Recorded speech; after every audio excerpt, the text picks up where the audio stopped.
I never spoke to anyone about this, but my psychologist, who argues that what I'm about to tell you is the result of my PTSD, and perhaps he is right. After high school I didn't know what to do with my life, and like so many kids I decided to sign up for the army and make something of it.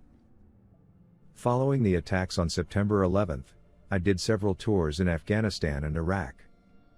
It was tough and I have seen and did things that I wish I had not.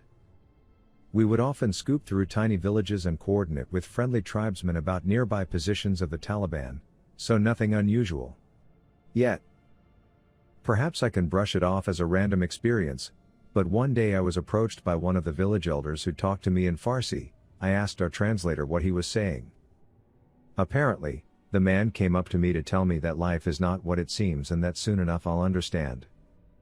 That I must open my eyes and soon enough I'll see that things are not what they seem to be. He was a weird old man, I mean his eyes didn't even look human, but I brushed it off. That is until I arrived back in the United States and I continued thinking about what he said following my experiences back home. At the airport I was picked up by my wife and our kid. The problem is, I don't remember them like that. It hurts me to speak like that, wondering if it's because of my psychological trauma, but they are just not the same people. When we got home things got even more strange. The house, the garden, even the pictures we took together, I do not remember them. It's like I came back from my last tour and everything changed. Almost like the Matrix reset itself and gave me a new life. Or perhaps there are some changes that occurred and I got the wrong life. Maybe I was killed and just reset in a parallel universe? It's hard to think like this, but it has been years and I still can't make sense of it. It feels as though I'm living a strange lie. I wonder if I'm the only one with such an experience? As I type this I am already having a déjà vu. I've always wanted to share this part of my life with someone but have never been able to. So, I'll just tell a bunch of people on the internet. One day I was walking to work and all of a sudden had an urge to walk a different path than usual. I work downtown in a big city. It was a strange spur of the moment urge to walk a different way, that changed my life forever. I turned into an alley I had never seen before. As I remember it, I made it about 15 feet or so when an actual glitch happened. Everything in my mind scrambled. I felt like I didn't have a body anymore, just that I was a semi-conscious entity floating through some weird dimension. All of a sudden, in the array of different colors and shapes, a vision came to me. It was a bunch of strange-looking people that in my mind resembled businessmen in suits. They looked startled and panicked that I could see them. One of the people made a quick movement and everything turned to black. When I regained normality, I was on a completely different street. It was the same street that I always used to walk to work. I felt sick, and severely disturbed/depressed. I've never done any hard drugs, never experienced any hallucinations, never have had anything like this happen to me. The weird thing is, when the glitch was correcting itself and I could see those people watching me like a caged animal, I had the feeling that I knew I was being controlled. It still bothers me very much to this day. So one evening after visiting my friends I decide to drop by my parents' house. I usually walk through the garage, using my dad's key code, for the house, and go to the den where my dad watches TV. My mom would be asleep so most of the lights would be out, except the light from my dad's den. So I'm walking through the house and I seem to be floating. As I get to my dad's den to say hi, I realize in that moment that something isn't right. Today isn't Tuesday. No way I can be here. This must be a dream. At that point, the entire room, house, environment goes dark. Suddenly I'm in this dark space looking at this ghoulish figure, with a somewhat shocked face. Like, he realized I knew this was fake. It was like the curtain was dropped and I saw the puppet master. Making eye contact with him, he kind of looked like a clownish figure. Crazy teeth. Pale face. Weird clothes. Like a mix of Phantom of the Opera meets Killer Clowns from outer space. I only get a brief moment in this space with him, before he vanishes. After this I immediately wake up. Groggy, roll over, check my phone, see it is about 2:30 a.m. Chalk it up to a crazy dream and go back to sleep. The next day I call my dad just to chit-chat, see how the day is going. We're talking and he tells me, "Late last night, I was watching TV. Next thing I know is that you're standing in the doorway. I go to ask, what are you doing here so late? Then you just sort of fade away. Like a computer graphic. Just bit by bit until you're gone. I figured it was time for me to go to bed." Instant knotted stomach, I ask him when this was. "Late at night, not sure, probably after 2 a.m., he answers. Oh my god.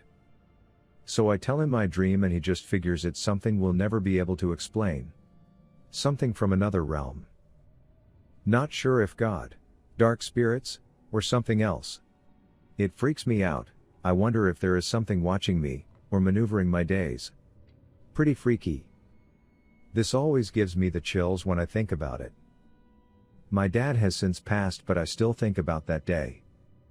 To me this just affirms the connection I had to my old man. Hope he has some answers now. Until then, I hope the ghouls stay away. It's pretty much the only uncontrolled intrusion into my waking life I've ever experienced. I was playing in the oil region band in high school, having competed and won a place in the band. I played euphonium, was second chair, and was kicking myself for not getting first. They got a well-known band composer to direct for us. His name was band director, and much like a professor will assign all the books he wrote inside his own classroom, director assigned all of his pieces, save maybe one. You can imagine how painstakingly we went over each song. They were his children. One song really stuck with me in particular. It is called Dusk. The melodies were simple, but the harmonies are some of the most powerful I've ever heard. Slowly, it started to piece together as we practiced it. The day before the concert we were finishing the song up, adding different stylistic notes here and there. After that was finished, he wanted us to play it through a couple times. I became lost in the music, even as I was playing along. It was simply powerful. And then next thing I knew, I was no longer in the band hall, I was in a barn with my bare feet on the dirty floor. Every sense told me that the barn was real, even more real than the band hall where I really was, because I was taking in all 5 senses at once. The air was cool, almost chilly, and everything felt lighter and cooler than it had before. I could feel my heart beating, not panicked or rapid, but strong. I reached out a hand for the door in the side of the barn. Not the large ones, but the normal ones on the opposite sides. The walls were old wood, with cracks that allowed some reddish sunlight in. I opened the door, and the first thing I noticed was a woman with long blonde hair sitting on the ground outside, facing away towards the sunset, which was straight ahead of me. I knew her. My gaze turned up towards the sunset where she was looking. The sun was already past the edge of the world, so there was only red soaking the sky. But the most incredible thing to me was the wind. It cascaded incredibly powerfully through the wheat, which was stretched out as far as I could see. Endless stalks just waving back and forth.